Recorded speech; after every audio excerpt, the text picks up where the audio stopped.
Може би здравјето и не е се, но без здравјето за сите се ќе биде ништо. Затоа се трудиме да го негуваме и да практикуваме корисни совети кои што ќе одат во прилог на подобрување на нашата здравствена состојба доколку имаме проблем, оптимизирање на онаа што ја имаме како добра здравствена состојба и се разбира она што е најважно, превентивата. Сега доколку се трудите сите превентивно да делувате како на вашата физичка, така и на вашата ментална здравствена состојба, тогаш оптимално е да практикувате некои од начините за вежбање и тренирање.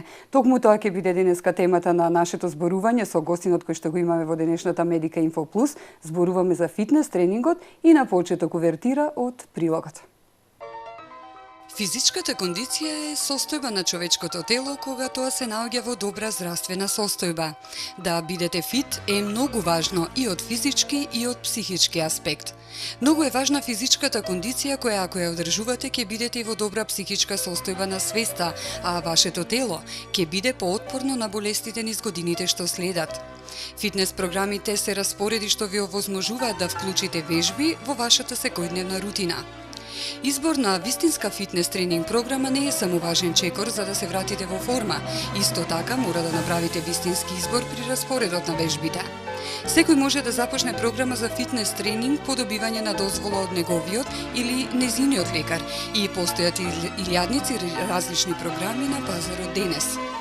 Најчесто овие програми ви ги прават тренерите или инструкторите во зависност од спортот што ќе го изберете и саканиот ефект. Како и од бизнисот, и во животот и планирањето на времето значи се. Можете да изберете било каков спорт. Убавината на голф тренингот е тоа што ќе подобрите вашата игра, но може да ви стане и хоби. А програмата за вежбање може да ви го подобри квалитетот на вашиот живот. Како што ќе почнете да ја применувате вашата фитнес програма, се повеќе и повеќе ќе сакате да водите здрав начин на живот. Друга карактеристика на вашата типична фитнес тренинг програма е кревањето на тежина. Доколку сте во добра физичка состојба, не можете да кревате големи тежини на своја рака без консултација со вашиот тренер или инструктор. Би можеле да ги повредите или изместите вашите зглобови, лаптите или рамењата. Можете да користите и суплементи и да применувате одреден режим на исхрана, доколку сте со вишок килограми, па сакате да ја намалите телесната тежина или момците доколку сакаат да качат на мускулна маса. Треба да бидете упорни и правилно да си го распоредите времето, за да си ги постигнете саканите сите обврски во текот на денот и при тоа да продолжите со вежбање. Не треба веднаш да се откажувате од вежбањето. Секој почеток е тежок, затоа бидете упорни и ќе постигнете одлични резултати и во својот изглед и од здравствената гледна точка. Со помош на било кој спорт го разбивате наталожениот стрес кој ви е насобран што од работните, што од приватните обврски. Затоа наместо чоколади и грицки, применете овоше и зеленчук. Почнете да се занимавате со спорт, без разлика дали пешачење, трчање, планинарење, пливање, бодибилдинг, фитнес, пилатес или аеробик.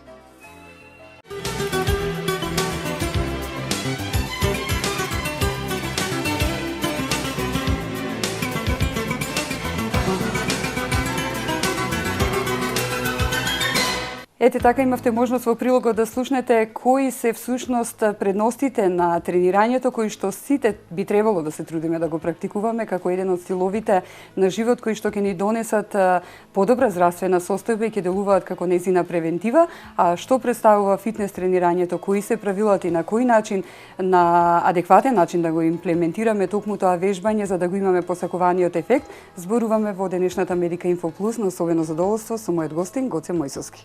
Гоце, добре дојдовте. Добре најдов и фала на поканата да учествувам во вашава емисија. За Охридскиот регион добро познат фитнес инструктор од Фитформ од Охрид, значи токму би рекле центарот во кој што се практикува овој начин на вежбање и на тренирање, што представува преку нашиот разговор, нашите гледачи ќе имаат можност да се запознаат. Да, фитнесот на почеток морам да кажам дека е една наука што никој не може да стигне да открие се, баш буквално се, како треба и што треба. Постојано излегуваат нови методи, нови вежби, нови насоки и мора постојано да се информираме и да учиме да бидеме во тек со времето и со вежбите и со се и останато. Така. Меѓутоа, фит принципот би започнале онака дефиницијски на почеток, представува нели листа на правила кои што мора да бидат исполнети со цел да се добие напредок при вежбањето на која било форма на фитнес тренинг, значи, без разлика која форма на фитнес тренинг се применува. Би ги напоменале сега, па подосна ќе ги кажеме поединачно кои се фит правилата.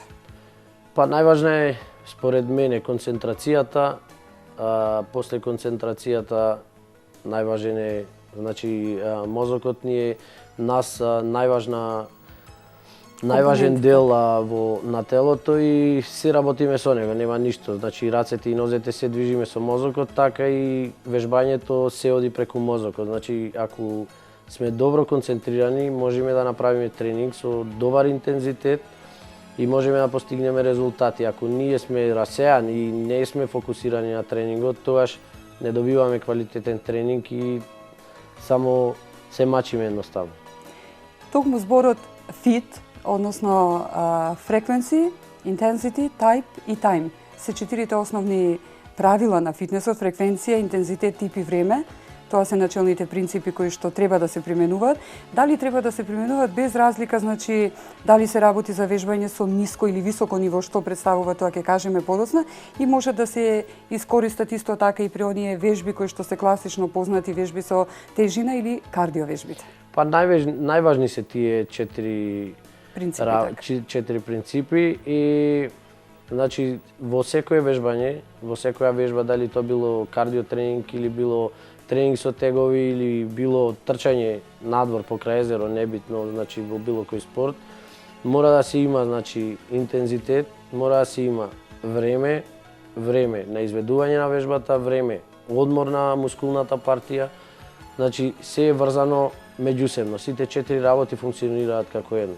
Мора да се има се за да можеме да го постигнеме тоа што го посакуваме. Компактната целина мора да се применува, значи сите тие четири начелни принципи за да се добие, како што кажав, тие се основата фактички за ефект, да може да се постигне ефектот.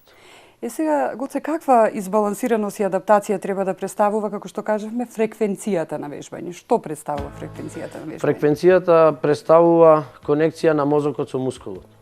Значи, ќе кажам за мене, пошто јас така се припремам секој ден да вежбам и најдобро само така можам да стигнам до резултатите. Значи, пред да почнам да вежбам, се концентрирам максимално. Значи, го исклучувам мозокот од кафе, од чарши, од сегде.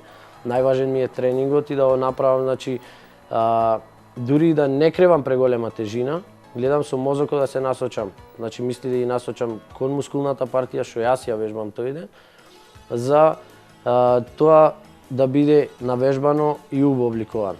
Значи, не се работи да ставиме ние колку можеме и колку не можеме тежина. Се работи за оној момент да се извежба вежбата правилно со концентрација. Так. Значи, тоа е уствари концентрацијата за мене и фреквенцијата мозокот со мускулот.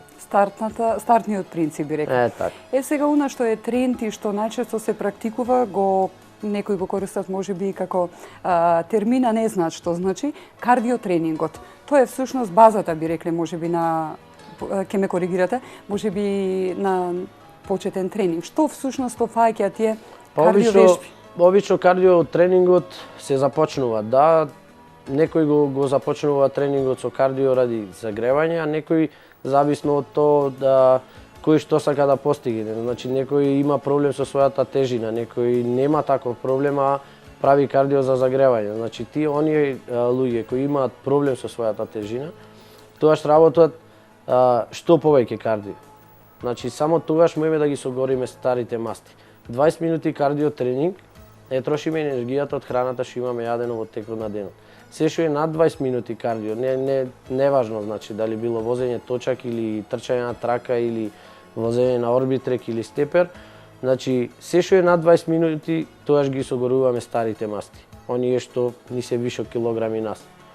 Тоа значи дека што поголем интензитет на кардиовежби, побрзо согорување на мастите, меѓутоа тоа не може да оди без лимит, нели? Односно, колку пати максимално во неделата би требало да бидат зафатен составен дел од тренингот, тој кардиореспиративен тренинг, би рекле?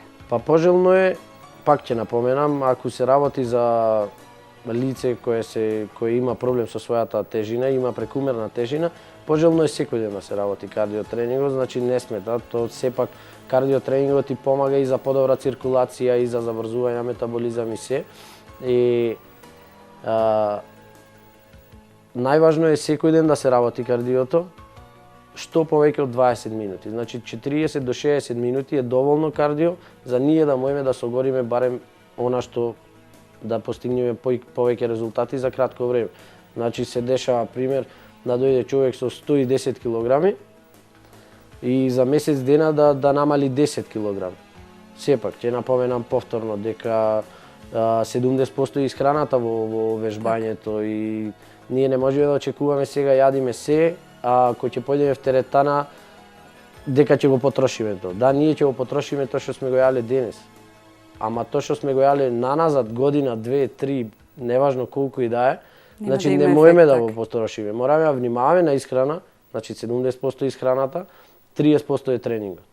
Ако ние почнеме да пазиме, држиме некој режим на исхрана, не зборам за диети или не знам што значи режим на правилна исхрана.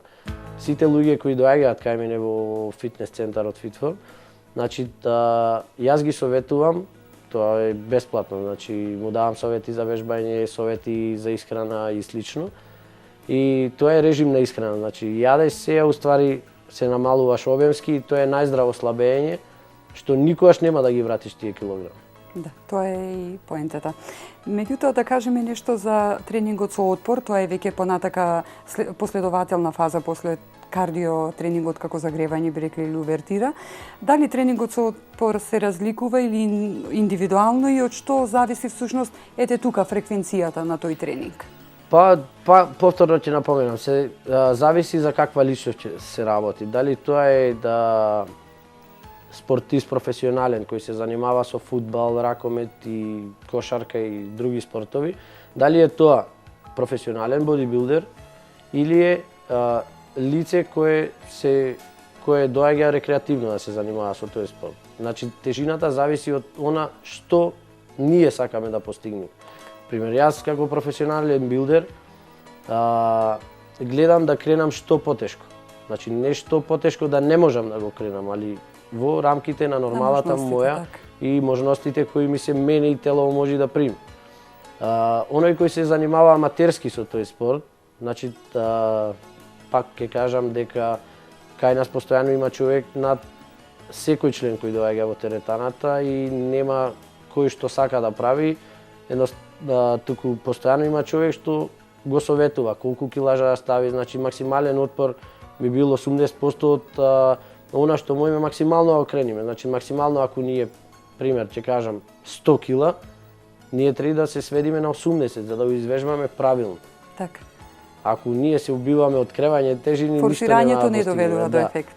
Така, значи не е главната цел во смисол на надпреварување кон самиот себе си? Да, па често се надпреваруваат, обично помладите доаѓаат кој повеќе ќе крене, кој па после го зафркаваат и слично, али најважно е и со помала тежина да се направи правилно вежбата, отколку со повеќе да вежбаш со цело тело. Така, всушност таа е суштината на еден тренинг да се постигне саканата цел. Да. Ќе го напоменеме тоа неколку пати. Сега дали кога изведуваме тренинг со сила, без разлика значи на мускулната група која што се третира при тој тренинг на таа справа соодветна, би рекле, се зајакнува целото тело или фокусот паѓа на таа одредена мускулна структура и дали со сето тоа нели се раздвижува всушност и целиот физиолошки систем, тука се и главните органи, срцето, обелите дробови, така. Па нормално, засегнати. значи со вежбањето зависно од тоа ние што сакаме да правиме.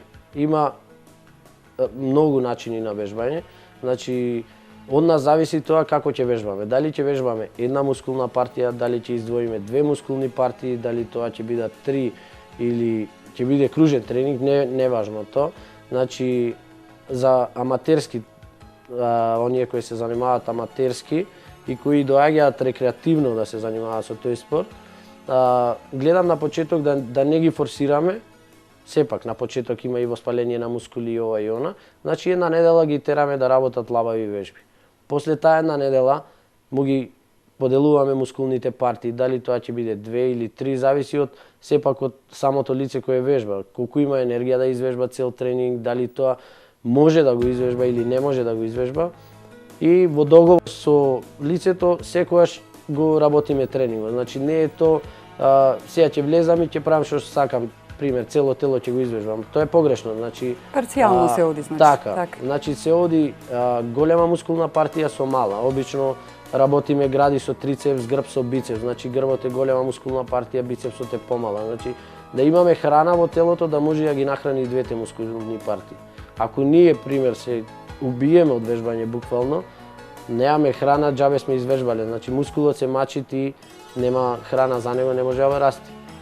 Како што кажавте, значи соодветната организација која што мора да се направи, организација на тренингот во смисол на групите и организираноста на вежбите кои што треба да се изведуваат по одреден протокол, забележуваме дека тоа е индивидуално, го правите значи како една тренинг програма, со постојан барем кај вас во вашиот Фитформ клуб, со супервајз на адекватна стручна личност. Тоа е всушност и бенефитот на тие кои што тренираат. Да. Так. Да. Би ги одмориле тука гоце малку нашите гледачи да направиме кратка пауза. Се надевам дека интересен и доволно заинтригирачки за сите вас кои што се трудите да направите нешто повеќе за вашата предсездравствена состојба, а понатака и за вашата одлична кондициона состојба, би рекле, на вашиот организам. Значи со мој денешен гостин Гоце Мојсовски, фитнес инструктор, зборуваме за фитнес тренингот, а во продолжение ќе ве оставиме со она што представува грижа за состојбата на нашите зъби и генералните спонзори, стоматолошкиот центар доктор Батковски, кој што и овој пат подготвија прилог. Остануваме да го погледнеме него, а потоа и палетата на производи од Биокосмос, продавницата за здрава храна.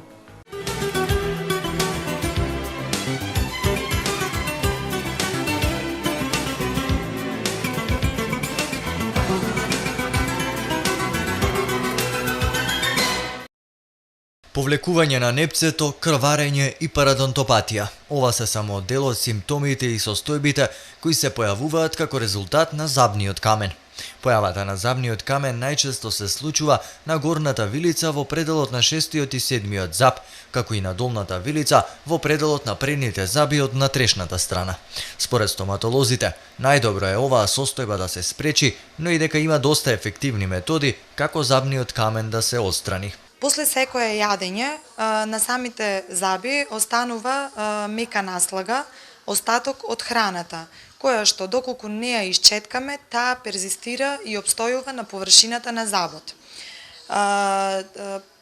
Од минералите кои што многу често ги има во поголема концентрација во плунката, почнуваат, доколку не се исчетка зъбната наслага, почнуваат да се таложат на самата мека наслага и таа се калцифицира, се создава зъбен камен. Забниот камен многу често се создава кај лица кои што неправилно и неадекватно ги четкаат зъбите, кај лица кои што имаат плунка побогата со минерали, калциум, фосфор, кај лица кои што имаат некоја протетска изработка, бидејќи е оневозможено четкањето да биде, оневозможено е добро да се исчеткаат зъбите, имаме услови за појава и задршка на храна. Доктор Верушевска појаснува дека забниот камен всушност представува калцифициран депозит од храна кој многу често се јавува на зъбите.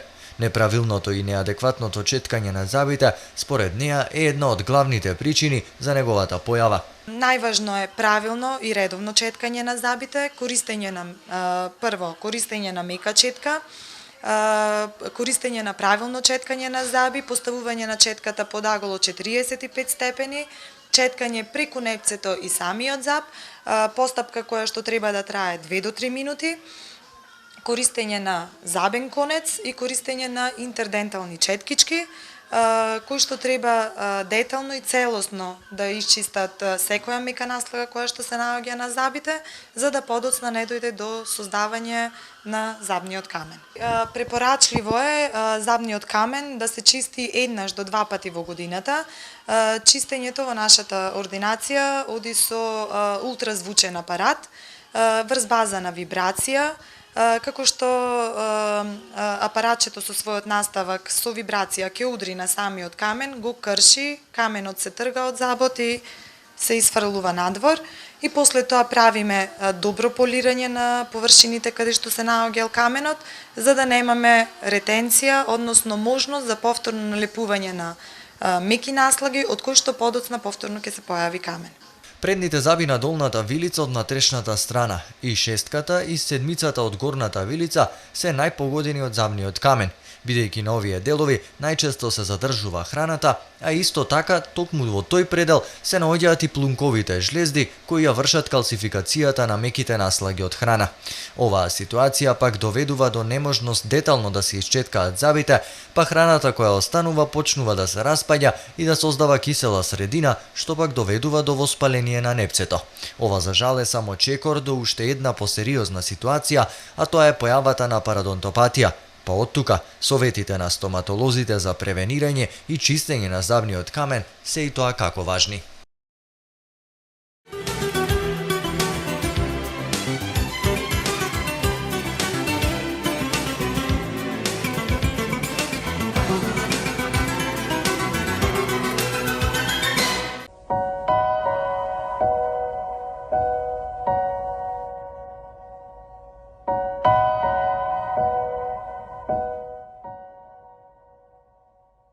Поздрав до гледачите на ТВМ телевизија и до гледачите на Инфомедика Плюс емисијата со колешката Ирена Трајковска. Ние се јавуваме повторно од светот на здравата храна, од продавницата на Биокосмос и денес ке поговориме нешто повеќе за постните производи кои што можете да ги најдете во продавницата на Биокосмос, со оглед на тоа што веќе започнува и втората недела од големиот великденски пост.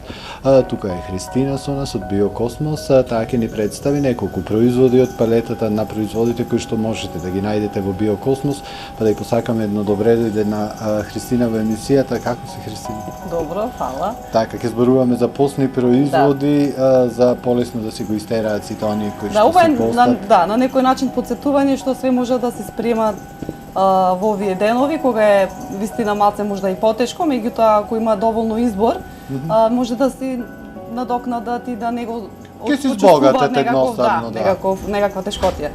Така да има доста голем број на производи кои ги имаме ние и како можност да се сготват и готови за готвење.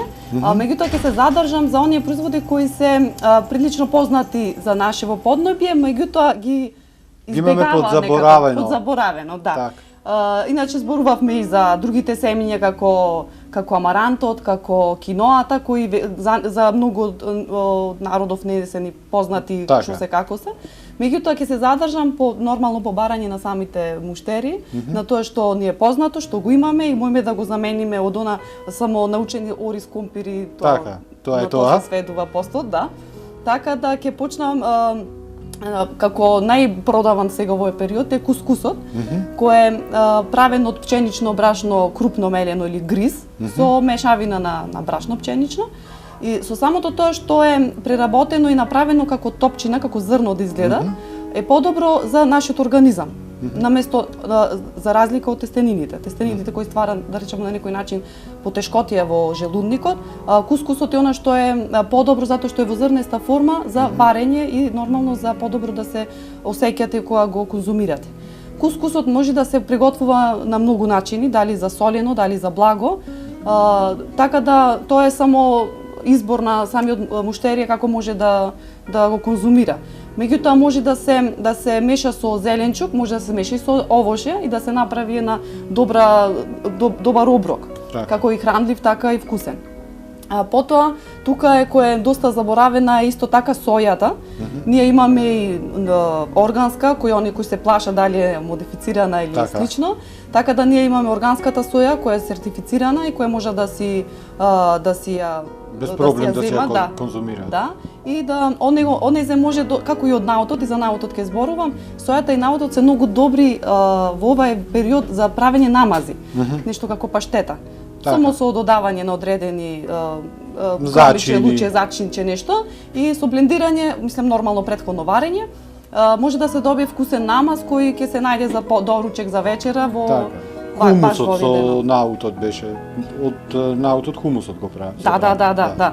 Сега во одреден хумус готов што има масло, Така. во Ова пост е без дома што масло ќе е си го- добро дома со вода само се додава како Така. да не е суво и се блендира со кромиче, со луче и се добива многу убав намаз. Потоа добро е да се спомне, тука е малце подзаборавен бунгурот кој порано многу го Многу користеле. сме го користеле, да. Бунгурот може и тој во комбинација секаква да се прави. Тој е исто добар како зрнеста форма, што како што кажав и за кускусот. И не е некоја филозофија и не е нешто многу кој ќе го видат дека тај не знам да го сготвам, па тешко е кој ќе учи допарва. Меѓутоа не е тоа нешто колку тешко за правење, тоа само треба да заоврие водата и потоа овај бунгурот да се набабри. Така. Да се набабри и после И да не се треба мешат знаеш колку долго подготвување Не. и така. Не. Значи тоа е само да се остави едно 10 минути од кога ќе се зовријат водата, да ја упијат водата и се сервира во салата, може како додаток, може и главно јадење, доколку се додаде, може да се додаде печурки. Тоа се прави од житарица. Бунгурот е всушност Бунгурот е пченица од разни видови на пченица. Најчесто од дурум пченица се вари први на зрното, па потоа се суши, па се дроби. Па се дроби. Да. Така. И тоа е многу интересно затоа што е доста хранливо како такво и дава многу енергија. Така. Енергетски е високо, а е со растителни влакна кои нормално допринесуваат за подобро варење на организмот. За наутот е убаво да напоменам дека многу малци исто се користи во готвење, освен хумусот и нешто слично. Наутот е добар за тоа што го има манганот во себе и во овај период е добро да се конзумира ради исто добивање на енергија, да не се изгуби енергијата. Сојата исто така е богата со протеини и минерали кои го надокнадуваат организмот во овие денови, така да кога и што и да одберат од овие работи како додаток во својата исхрана нема да сгрешат. Така. И нормално има доста други работи кои можат исто така да ги конзумираат и да имаат секој ден разновидно јадење. Така. Тука и просото да го напоменам, и просото е доста добро, него доста е познат пудингот, за благо кој ќе сака да направат, само се вари, се блендира и се додава овош и се добива многу вкусен пудинг. Така. Тука можам и да го напоменам, извини, и тонус лебот го имаме, да кажем. Тонус лебот е исто хранлив доста, имат 4 врсти, го добиваме секоја недела, така да и тој е добар во овие денови да го конзумираат Така. како енергија и дополнителна храна. Така, ова само дел е од палетата Само на, дел, да. на постни производи. Ние, почитувани гледачи, тука завршуваме со јавувањето од светот на здравата храна од Биокосмос. Се надеваме дека сите овие работи кои што Христина ви ги кажа, кои можете да ги најдете во продавницата на Биокосмос, ќе ви помогнат да си ја збогатите и постната трпеза, а со тоа да не ви трпи во секој случај и здравието, да се имате богата храна. Ви благодарам за вниманието, ќе се видиме во следната прилика.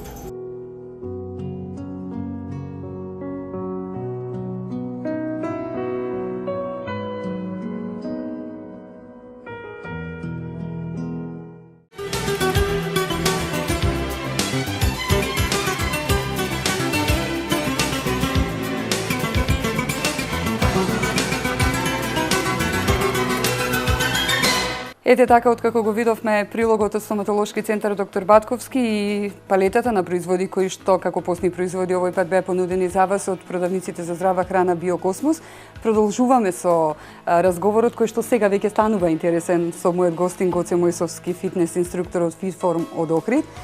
Гоце, го кажавме всушност првиот принцип од 4 основни принципи на фит програмата, односно фреквенцијата. Веќе наредниот е како второ правило на фит рутината се поврзува нели со интензитетот на вежбање и тоа е една битна компонента. Зошто е битна и што представува интензитетот на вежбање?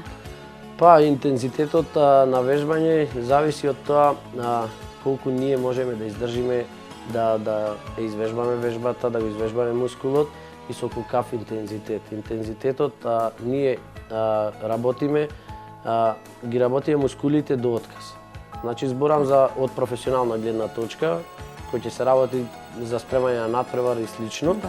Која ќе се работи за човек рекреативец кој се занимава рекреативно, тоаш гледаме да не биде тоа ептен со не знам каков интензитет, за да не може да го издржи и да се откажи многу на брзина. Значи, интензитетот секогаш го насочуваме онаму каде што сметаме дека е потребен да се чепни на највисоко ниво мускулот, да се погоди и да се изфорсира со супер серии, со вежби.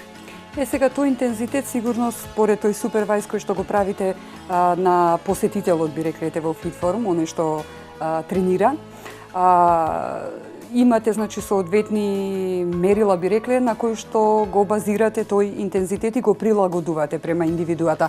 Меѓутоа, можат ли ево отчукувањата на срце, пример, да се користат како мерило на интензитет, поготово тоа би било ефектно при кардиотренингот, нели? Да, при кардиотренингот тоа е најважно, отчукувањето на срцето, на пулсот на срцето, значи што повисок е пулсот на срцето, тоа се согоруваат најмногу масти.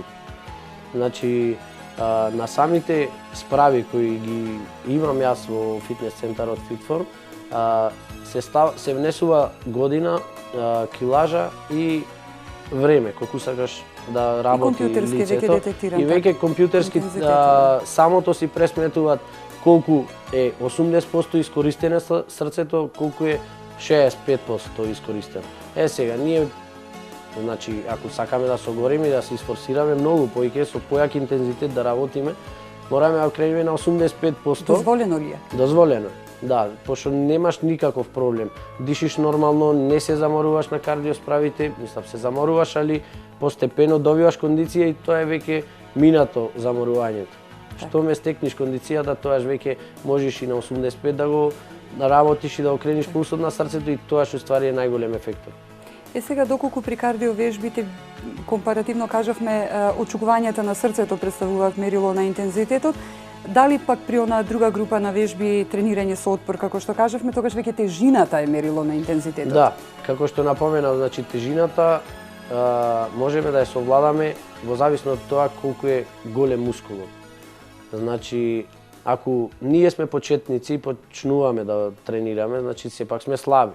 Не можеме ние да почнеме со 100 кила, сепак треба време. Како што расти мускулот, постепено, значи тоа е после 1 месец, после 2 месеци со правилен режим на исхрана, со внесување на протеини, доволно преку исхраната, дали тоа ќе биде стек, јајца варени, риба, небитно, значи со внесување на протеинска исхрана, со вежбање, постепено мускулот расти. Како што расти мускулот, тогаш интензитетот на тежина значи се зголемува. Не можеме ние да почнеме од некоја, пример, има да кажаме девојки кои се така физички поздрави од некои машки во денешно време.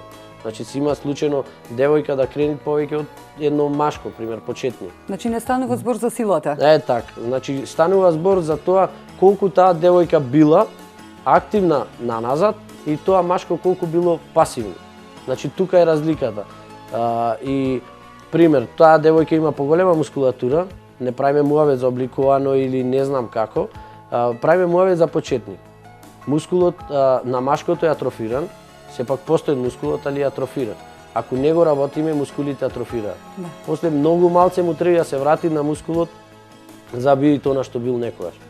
И сега, како што вежбаме, така се развива мускулот и ги креваме и килограмите и интензитетот е поголем. Третата компонента пак на фит принципот на тренингот е кој тип на вежба треба да се одберат за да се постигне или саканата промена, затоа што најчесто клиентите кај вас доаѓаат со некоја побарувана желба и промена која што сакаат да истретираат и токму ова одбирање на кој тип на вежба представува одговор на тренирањето. Сега на кој начин, индивидуално во секој случај или тоа, ги одбирате кои типови на вежби треба да се искомпонираат за таа индивидуа? Значи вака, од доаѓање на самата особа, пример, што сака да вежба, значи се информираме ние што сака да постигне со тоа што таа дошла кај нас. Значи дали ако има проблем со прекумерна тежина, тогаш работиме прво кардио, значи за почеток ставаме 25 минути, па работиме малу стомачи, па работиме со мали килажи, па ќе повторуваме. Значи нема она ќе дојат и ќе ми кажат не сакам да направам, не сакам да направам јас мускули, не икам да вежбам со справи. Значи тоа е погрешно. Со справите не можеш да направиш мускули. Ако вежбаме со мали килажи. Ако вежбаме со големи килажи, тоаш можеме да направиме мускул. али се постепено, како што напоменав пред малку. Интензитетот постепено така. се зголемува, да. И кога ќе работиме со помали килажи, тоаш го согоруваме масното ткиво што е над мускулот. Така. Ако работиме со поголеми килажи, тоаш го развиваме мускул. Така. Исто и кога ќе дојат, значи, почнуваме, селектираме, дали тој ќе работиме прво како што напоменав, го загреваме телото, мускулите, првата недела 2, за нема воспаление и да не може да оди. После тоа веќе појачуваме и на вежби, и на интензитет, и според тоа што сака да постигне, дали сака да ослаби или не, ако сака да ослаби, работиме повеќе кардио отколку вежбање, и тоа е се ствар на договор меѓу мене и членот кој доаѓа. Така, соодветна корелација. Сега, добив впечаток, значи дека на почеток адекватен вовед во еден тренинг, план е кардиовежбањето, така? Да. Што опфаќаат тие кардиовежби? Вежбање на кои справи?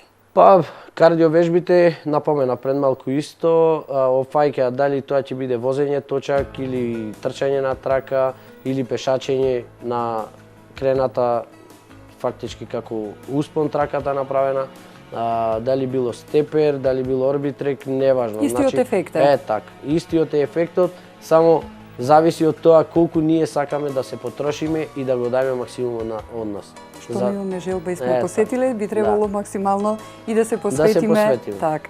Сега, кога станува збор пак за онај другиот тип на тренинг, тренингот со отпор, најчесто може би алудира на кревање тежина, меѓутоа мораме да напоменеме дека тренингот со отпор не мора секогаш да опфаќа кревање на тежина, затоа што тука се нели вежби со отпор од типот на вежби со ластици како алтернатива или онај класичен кружен тренинг. Да.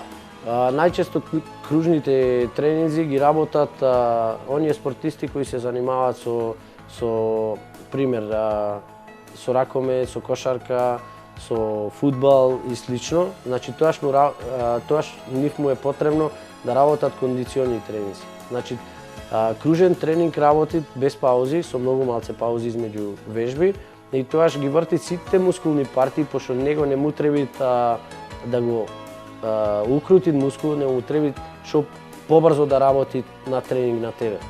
А во бодибилдингот е обратно. Значи, ние што работиме со големи тежини, тоа се укрутит мускулот, не е еластичен. Затоа и се доведуваат до таква форма и слично. А обичните спортисти, значи кои се занимаваат со ракомет, фудбал, кошарка, тие работат кружни тренинзи и се со цел за нивната кондиција, брзина, експлозивност и слично. Последната компонента на фит принципот на вежбање нели е времето, како што кажавме, односно колку долго треба вежбаме. Тоа е она што вие како детерминанта нели го советувате до индивидуата, и дали она што најчесто го земаме здраво за готово важи овдека како правило, што подолго, толку подобро. Не, тоа е погрешно, што подолго, толку подобро. Барем кај нас во нашиот спорт. Значи, на една мускулна партија му е доволно 45 минути активен тренинг. Се што е над 45 минути, значи ние не правиме да биде подобро за мускулот, туку го изнемоштуваме, го гориме, тоаш немаме резултат. Значи 45 минути е доволно за да го извежбаме мускулот, па потоа да може да одмори, за да биде да порасти, да се нахрани и слично.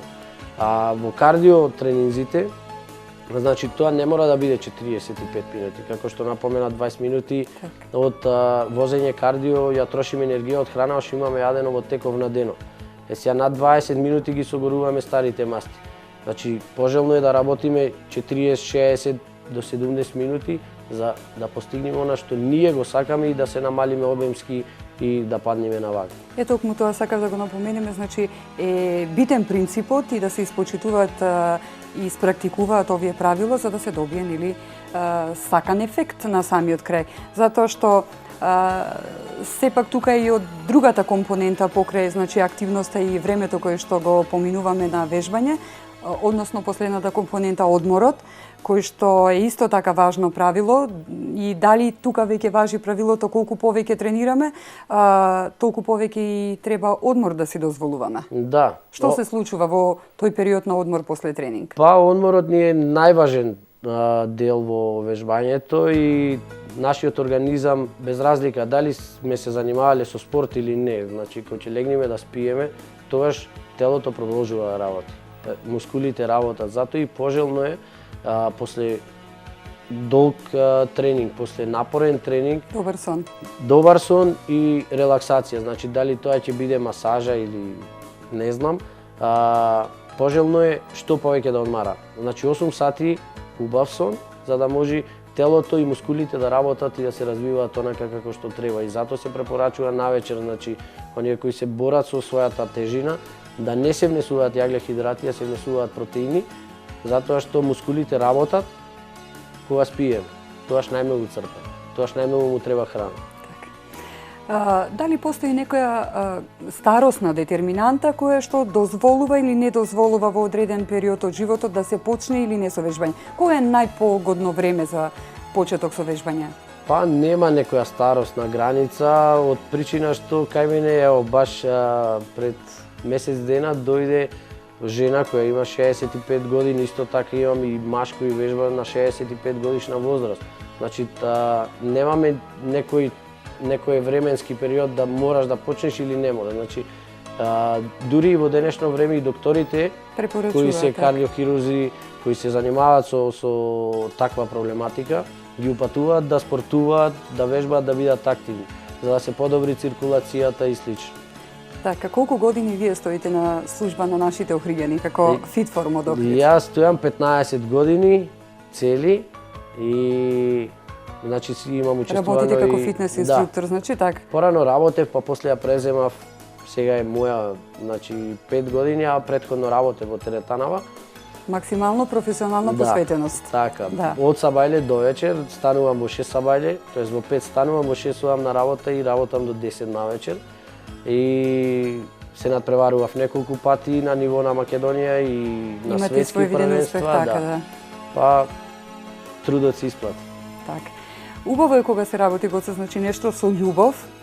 И најголем благодат би рекла во целата таа ваша работа, значи покрај тоа што имате професионален ангажман, имате и бенефит од сето тоа. Да. Покрај психичкиот, затоа што нели вежбањето ослободува од стрес во овие времиња на преголема акумулација на стрес при секојдневното живење. Имате можност и да живеете еден здрав живот, затоа што вежбањето представува здравје. Да, и се гордеам со оваа работа и воедно ме исполнува и ја работам со љубов. И секогаш гледам на сите кои доаѓаат да му посветам внимание и да ги испочитувам и да му објаснам што можам повеќе, пошто знам дека јас сум почнал со мојот другар Иван Лошковски, го поздравувам воедно, и тој мене ме учил, значи школото ми го дал тој и насоката. Значи јас се трудам да го пренесам тоа и да му објаснам што подобро на луѓето за нивно добро. Всушност обострани интересот и на посетителите и вие како собственик нели на Фитформ да бидат задоволни вашите клиенти. На самиот крај уште мора да напоменеме да не изумиме, затоа што вежбањето значи не е само по себе како компонента за здрав живот, затоа што тоа се трудиме цело време како интенција да го дадеме за нашите гледачи, туку и исхраната е важна компонента. Да напоменем уште еднашка, значи не важи тука веќе правилото, колку повеќе вежбаш и толку повеќе може да јадеш. Не, така, значи исхраната е, како што кажав, 70% од вежбањето, значи 70% исхраната, 30% е тренинг. Така. Значи ние ако се храниме нездраво надвор од теретанава и вежбаме пута 3, нема пак да добиеме резултати. Џабе само си го лажиме умот и дека не знам ќе ославам и слично. Мораме прво да расчистиме со самите себе дека од денес јадам здрава храна, одам на вежбање и ќе имам резултати. Ако ние си имаме некоја цел во животот да ни се оствари или дека треба да стигнеме сега до Скопје, може ќе стигнеме за 3 години. Да. Ама сепак ќе стигнеме. Целта е најважна и се друго. Така. Тоа сакав да кажам, значи да поставиме една директна цел и останува веќе после целиот овој наш денешен разговор кој што можеби се потрудивме малку стручен аспект да го објасниме како тоа дека фитнес тренингот не представува само желба и рутина на одење на некое тренирање, туку представува одреден протокол кој што мора да биде почитуван, мора да постои одреден мониторинг од стручно лице, всушност во вашиот случај од насока која што му ја давате на вашите посетители, по тој одреден протокол да го практикуваат тренингот за да добијат соодветни ефекти. И на самиот крај останува значи само да имаме желба и волја и мотивација, и да спортуваат. Значи воедно и поздрав до сите млади кои не гледаат и нека ги остават телефоните и компјутерите дома и нека излезат, нека спортуваат. Не е важно дали ќе посетуваат теретана или не знам, ќе трчаат по кеј, физичка битно да активност, спортуваат. так. Благодарам Гоце на издвоеното време. Фала и вас. Вашите посетители веќе ве очекуваат за да го продолжите понатамошниот тренинг. Да, задоволство беше една навистина релаксиран разговор денеска да имам во Медика Инфо Плюс и одличен соговорник, добро познат меѓу нашите охриѓани и племенитост на сиот овој стручно излагање, да речам, на начелата и принципи на фитнес тренирањето и се надевам дека се гледаме на соодветен тренинг. Фала на поканата уште еднаш, па ве поканувам на вежбање. Благодарам. Благодарности до вас, драги мои, што бевте дел од денешната Медика Инфо Плюс. Наш денешен гостин беше Гоце Мојсовски, фитнес инструктор од Фит Форум од Охрид. Се надевам дека одговоривме на желбите и поттикнавме, пред се тоа беше нашата интенција во денешниот разговор, да се потрудиме да се осврнеме на најважната секвенца од нашето постојање, а тоа се разбира нашето здравје, да го негуваме и да го сочуваме онака безпрекорно како што е, негувајќи и практикувајќи соодветна физичка активност, можеби тоа ќе биде токму фитнес тренингот кој што од утре натака ќе почнете да го применувате, затоа што на крајот на краиштата се сведува на добрата здравствена состојба, затоа што здравјето можеби и не е се, но без здравјето за сите се ќе биде ништо. Пријатна вечер и секој добро.